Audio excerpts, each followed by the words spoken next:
Welcome back. We are still talking about exponents, 8 lesson 1. Again, the essential question is, what are the properties of integer exponents and how can they be applied to solving problems? Today I want to talk about zero and negative exponents, which is kind of my favorite. In order to understand zero and negative exponents, it's really helpful to think about patterns. And so it's kind of a wow thing. But if you think about the pattern in this chart, again, this is something, the paper that I gave you guys the other day, or now it was Friday, March 13th. And so on your paper, if you want to think about completing this chart first, and so I would ask that you pause the video. I will give you a hint. If you've already figured out the pattern, that would be great. Notice when I'm looking at this, each time my exponent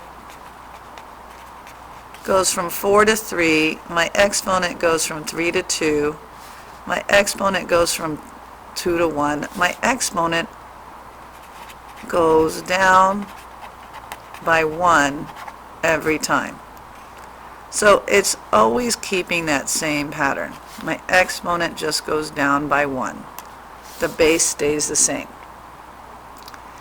On the right hand side, 16, I could say it subtracts 8, but this doesn't subtract 8.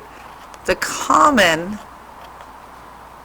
pattern is that each time it is divided by 2. Every single time it's divided by 2. If you have not filled out the rest of this pattern, this is a good time to pause the video and think about what it might be. I'm hoping that you had a chance to pause the video and think about what this number would be. A lot of people think it might be, since it's 2 to the 0, the answer would be 0.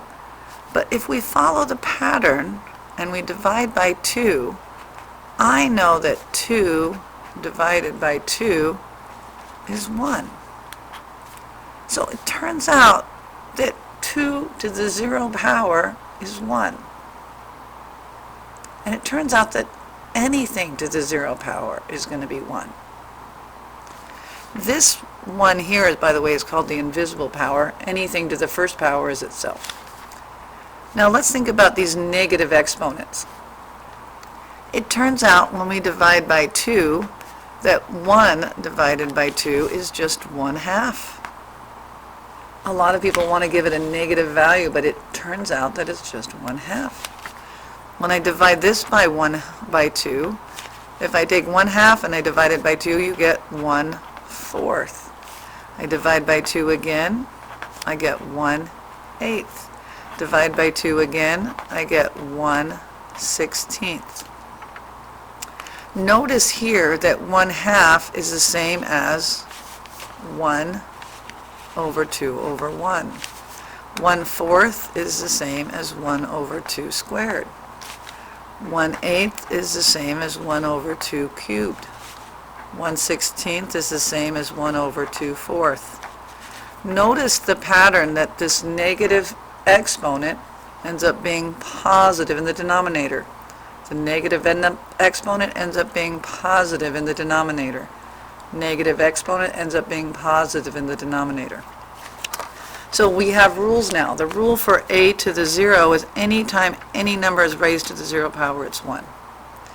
Anytime you have a negative exponent, it ends up being a positive exponent in the denominator. Pretty cool. Examples. See if you can do these examples by yourself. 23 to the 0 power, anything to the 0 power is 1. 3 to the negative 2 means we have positive 2 in the denominator. I'm fine with you leaving it that way, but I happen to know that 3 squared is 9. Do not try to change this to a decimal. 7 to the negative 3 would be 1 over 7 to the positive 3. Again, you can just leave it right there. Again, you want to leave the fraction as a fraction.